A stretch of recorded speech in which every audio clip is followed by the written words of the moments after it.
E, então, perguntava o ministro Menezes Direito, nessa linha, admitir a prisão cautelar antes do trânsito em julgado da sentença condenatória, e é inevitável fazê-lo após o que dispôs o Constituinte dos 80. E não admitir a prisão para execução da pena é reconhecer ao bom resultado do processo um valor maior que o alvo mesmo deste processo, a sentença ou o acórdão. Admite-se a violação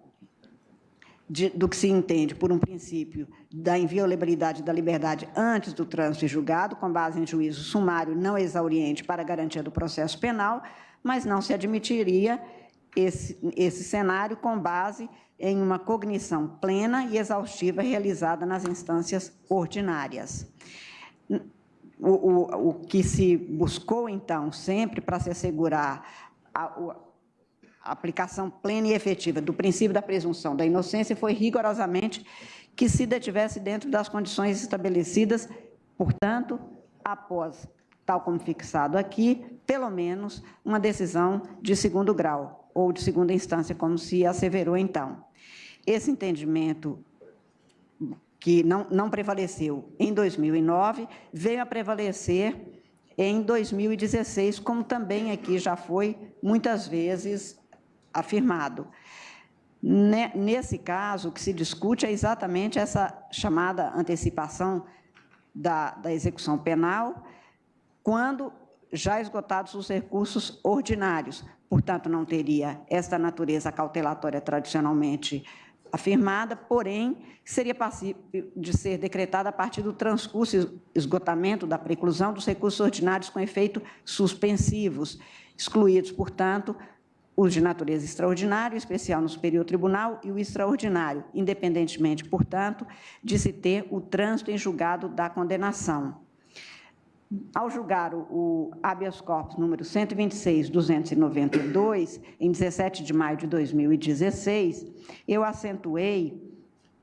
exatamente ter ficado vencida naquela primeira ocasião, exatamente no sentido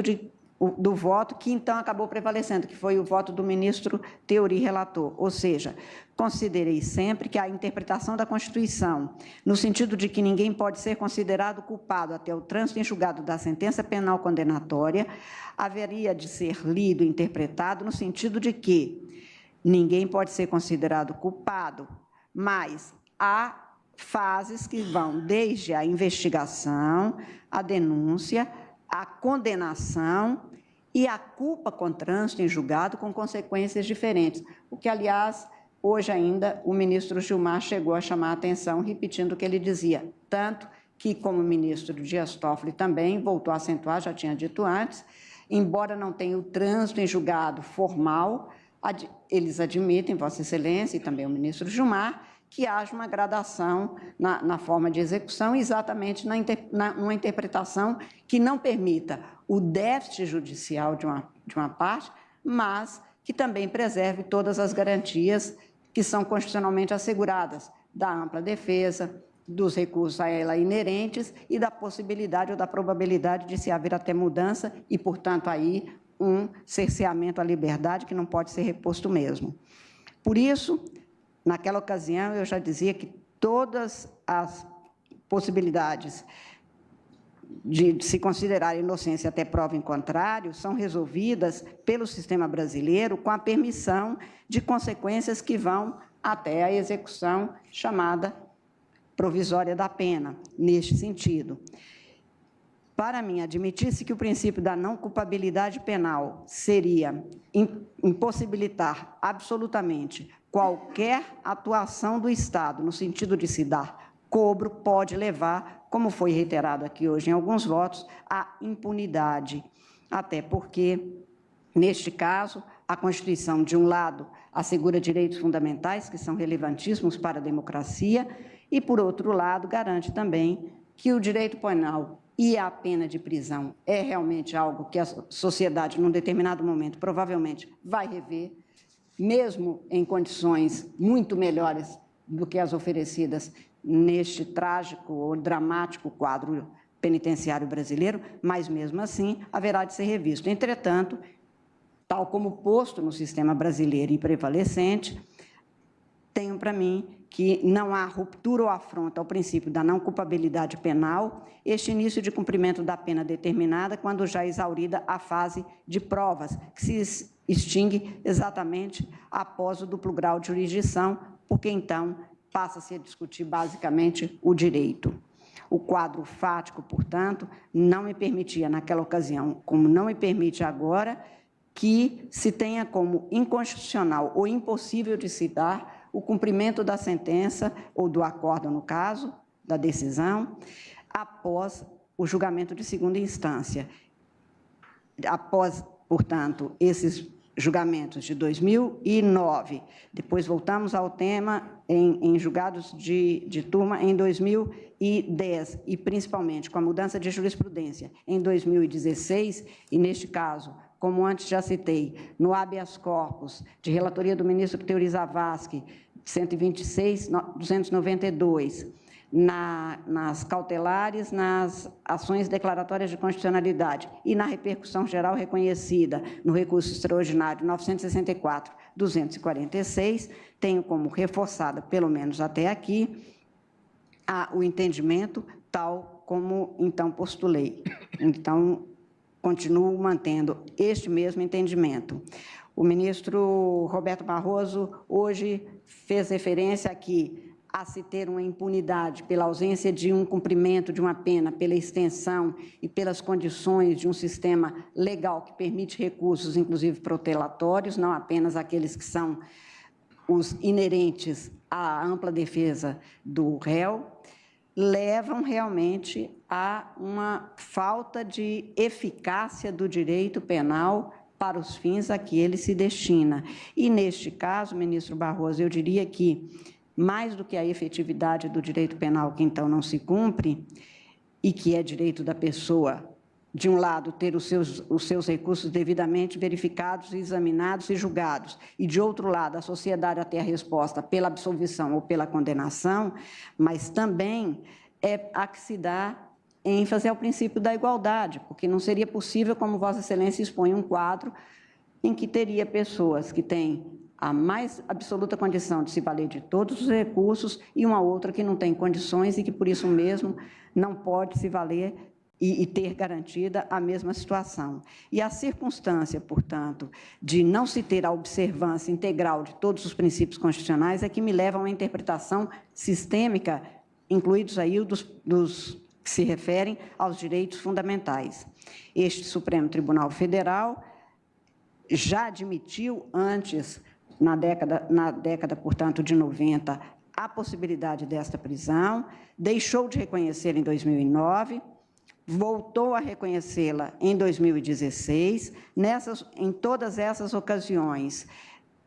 foi examinado com detalhe, sempre por maioria, não é um tema, portanto, que tenha conseguido em qualquer momento uma adesão absoluta,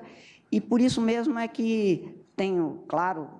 a convicção plena, até porque há ações para serem julgadas e serão,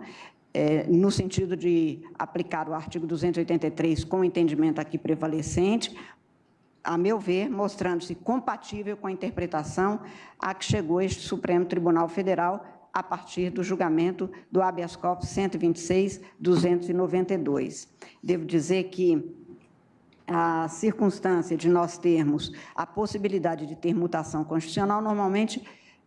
ocorre quando há uma mudança, como houve entre 2009 e 2016, da própria composição do Supremo, do entendimento a que se chegou. E, neste momento, e neste caso, não vejo esse mesmo quadro ali configurado. Portanto, o artigo 283 do Código Penal, que eu vejo nessa perspectiva como a reiteração de hipóteses legais das prisões preconizadas pela própria Constituição, especialmente no que se refere ao artigo 5º, inciso 56 e 57, em modalidades distintas, não são, a meu ver, excludentes, porque, a meu ver, continua havendo a garantia da presunção da não culpabilidade penal, com a possibilidade de início de execução da pena. Chama apenas ainda atenção para a circunstância, e apenas para fazer coro a alguns quadros aqui narrados pelo ministro Barroso,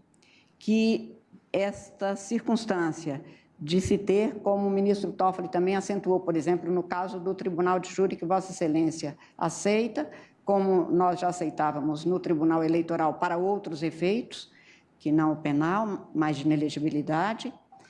que em situações como essa já recebi, e tenho certeza que muitos outros já receberam, pessoas que vêm exatamente pedir, de alguma forma, que se tenha pelo menos uma resposta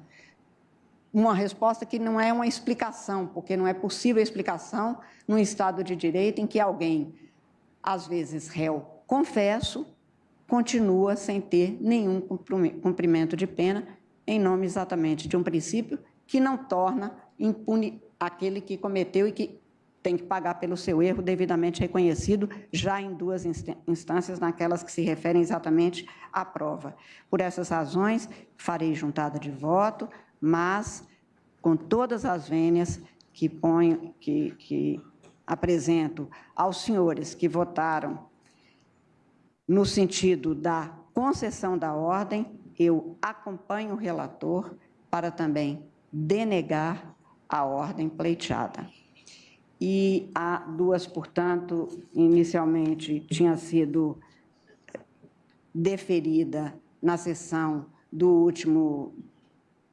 dia 22, uma liminar que prevaleceria até hoje e que, portanto, com a denegação por maioria ficaria cassada, mas eu indago do eminente ministro relator. Senhora presidente, eminentes pares,